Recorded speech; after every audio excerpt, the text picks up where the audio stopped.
1913. You're driving along in your brand new Ford Model T. The roof is down, the sun is out, life is good, but you're running out of gas. Luckily, the world's first gas station just opened up around the corner, so you pull in and fill up your car in seconds. This was a brand new concept at the time, and it planted a seed that would go on to change the world. The car market exploded, and soon more than 150,000 gas stations had been built all across the country, giving people the freedom to travel like never before. Since then, gas stations went from being dangerous fire hazards at the side of the street to ultra-efficient pit stops, pumping out 3 billion gallons of fuel around the world every day. We modeled the entire thing to show you the hidden engineering behind gas stations, the 100-year quest to master them, and the incredible mechanisms that make them work. In order to understand how gas stations work today, we need to go back to a time before they even existed. Most people didn't have cars yet, but kerosene was being widely used to power lamps and stoves.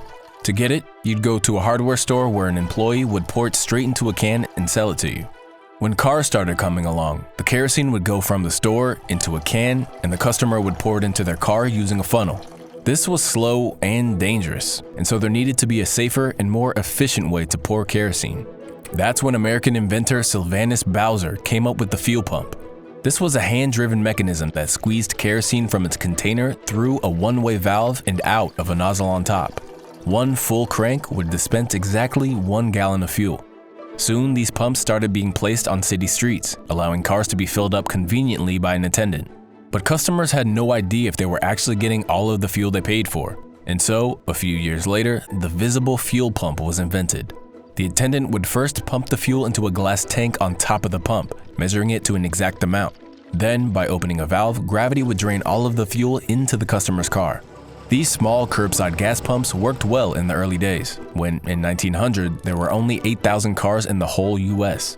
But just 12 years later, that number increased to 1.2 million, and suddenly, cars were everywhere. Traffic jams started building up around every pump, and the small 50-gallon tanks couldn't cope with the demand. Worst of all, having all of the fuel stored above ground meant that things could go catastrophically wrong. And so, in 1913, the Gulf Oil Company opened up the first dedicated fueling station in Pittsburgh. Instead of a single pump, they placed a much larger storage tank underground and connected it to 6 pumps, allowing multiple cars to fill up at the same time. On its first day, it sold just 30 gallons of kerosene, but the word quickly spread, and by the end of the week, it was already selling 350 gallons per day for around 27 cents per gallon. Similar gas stations started opening up all over the country, and the car became the ultimate key to freedom. But by the 1920s, most cars had switched from kerosene to gasoline, since it burned more easily and was more efficient. But this caused a new problem: vapor. Kerosene had a flash point of 38 degrees, meaning that it wouldn't emit flammable vapor until it reached that temperature. But for gasoline, the flash point was negative 40 degrees, and so it was constantly emitting flammable vapor into the air. This vapor would build up inside the tanks and pollute the air whenever someone filled up their car. All it took was one small spark, and the customer would quickly become history. In order to turn gas stations from dangerous fire hazards into efficient self-service pit stops, some clever engineering had to happen. Up until this point, cars were always filled up by a trained attendant. But as competition started to rise, gas station owners were desperate to lower their prices. And so, in 1947, Frank Ulrich opened the first ever self-service gas station. By getting rid of the need for an employee, he was able to lower the cost of gas from 23 cents per gallon to just 18 cents per gallon, drastically undercutting the competition around him. But the idea of customers handling their own gasoline seemed dangerous, and so self-service stations were banned throughout most of the country. The problem was, customers had no clue when their tanks were full, and so gasoline would often spill out all over the gas station. That's when engineers came up with the automatic shutoff valve. This was a simple mechanical float placed inside the nozzle that would rise and shut off the flow of fuel once the car was full. But deep underground, there was still one huge problem. Inside the huge storage tanks, gasoline vapor would build up, forming a layer of flammable gas. When it came time to refill the tanks, the vapor would get pushed out into the atmosphere, creating an almighty fire hazard. On top of that, the steel tanks would corrode over time, leaking gasoline into the surrounding soil. Nowadays, these underground gas tanks are made from fiberglass, and they have dozens of hidden engineering details that all go into making them safe. Here's how it all works. When a truck comes to refill the tanks every few days, it connects to a valve on the surface and gasoline starts flowing into the tanks.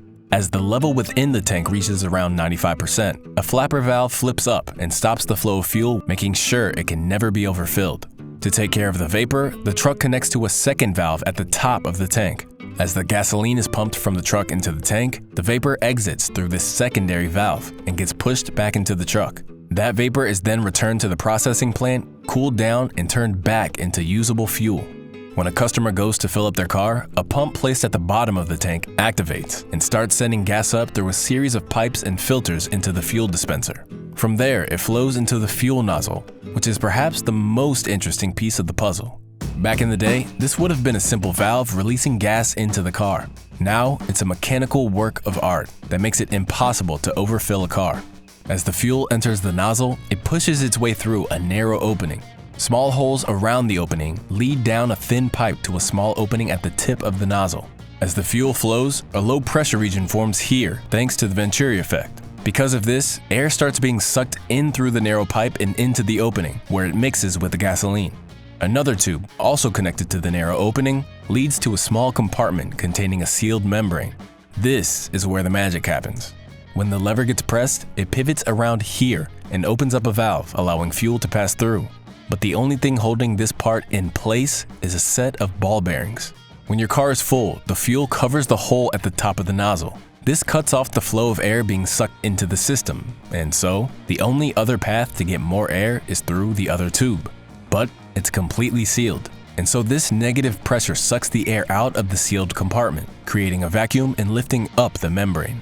The ball bearings are now free to drop, causing the whole lever system to fall, closing the valve and cutting off the flow of fuel.